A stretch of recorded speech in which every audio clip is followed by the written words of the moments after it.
লা ইলাহা ইল্লাল্লাহ এর অর্থ হচ্ছে আল্লাহ ছাড়া আমি কারো বিধান মানতে পারবো না। কথা কি বোঝা যায়? আল্লাহ ছাড়া আমি কারো দাসত্ব করব না। আল্লাহ ছাড়া কেউ আমার রব নয়, কেউ আমার রিজিক দাতা নয়, কেউ আমার জীবন দাতা নয়, কেউ আমার মৃত্যু দাতা নয়, এমনকি আল্লাহ ছাড়া বিধান দেওয়ার মালিকও কেউ না। মুহাম্মদ রাসূলুল্লাহ অর্থাৎ আল্লাহকে পাওয়ার জন্যে যে তরিকা, মুহাম্মদ সাল্লাল্লাহু আলাইহি ওয়াসাল্লামের পথ ও পদ্ধতি অনুসরণ করতে হবে। এই তরিকার বাইরে অন্য কোনো তরিকা ফলো করা যাবে না। হ্যাঁ, তবে তার তরিকা ফলো করা যাবে যার কথা এবং কাজ নবীর সাথে মিলে যায়, আলহামদুলিল্লাহ। যারটা মিলে না তারটা নেওয়া যাবে। মুহাম্মদ রাসূলুল্লাহ মানে নিজের মন গড়া কোনো কাজ করা যাবে না। ইবাদত করার ক্ষেত্রে প্রত্যেকটা কাজ নবী সাল্লাল্লাহু আলাইহি ওয়াসাল্লামের সুন্নাত মোতাবেক করতে হবে। মুহাম্মদ রাসূলুল্লাহ সাল্লাল্লাহু আলাইহি ওয়াসাল্লাম। 2 ওয়া আন তুকিমাস সালাত, তুমি 5 ওয়াক্ত সালাত আদায় করবে। একটা হাদিসের মধ্যে এসেছে মান তারাকা সালাতা মুতাআম্মিদান ফাকাদ কাফার।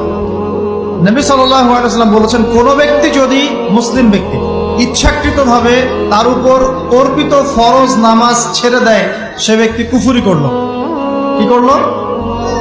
আর মুয়াজ বিন জাবাল রাদিয়াল্লাহু আনহু নবীজি বলছেন, মান তারাকা সালাতা মুতাআম্মিদান ফাকাদ বারিআত মিন যিম্মাতিল্লাহ।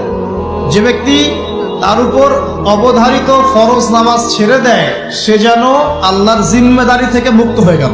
আল্লাহর কোনো জিম্মেদারি নাই তার উপর। 90% মুসলিমের দেশে এটা খুবই দুঃখজনক যে আমাদের মধ্যে বেশিরভাগ মানুষ 5 ওয়াক্ত নামাজ পড়ে না। শুধু বড় গলায় কি 90% মুসলিম বললে হবে? যখন 90% মুসলিমের দেশের 100% মুসলিম 5 ওয়াক্ত নামাজ পড়বে, ইসলাম এমনি এমনি প্রতিষ্ঠা হয়ে যাবে ইনশাআল্লাহ তাআলা। যখন মুসলিম কান্ট্রির বেশিরভাগ মানুষই নামাজি হবে, ইনশাআল্লাহ আল্লাহর জমিনে আল্লাহর দিন প্রতিষ্ঠা হয়ে যাবে ইনশাআল্লাহ। আমরা যদি নামাজ আদায় না করি, দিন কি প্রতিষ্ঠা হবে ভাই? আমরা তো আমাদের দেহের উপরেই দিনটা প্রতিষ্ঠা করতে পারলাম না। পরিবারে করব কিভাবে, সমাজে কিভাবে করব, আর বিশ্বে কিভাবে করব?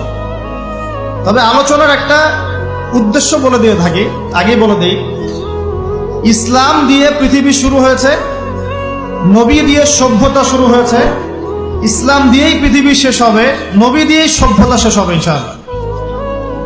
শুরু হয়েছে আদম আলাইহিস সালামকে দিয়ে এবং শেষ হবে ইনশাআল্লাহ তাআলা নবী ঈসা আলাইহিস সালামকে দিয়ে। এই কথাটা মাথায় রাখবেন। ইহুদিরা অপেক্ষা করে বসে আছে। কিসের অপেক্ষায় বসে আছে? সব ইহুদি না অবশ্য, যারা জালেম, জায়োনিস্ট, বদ, এরা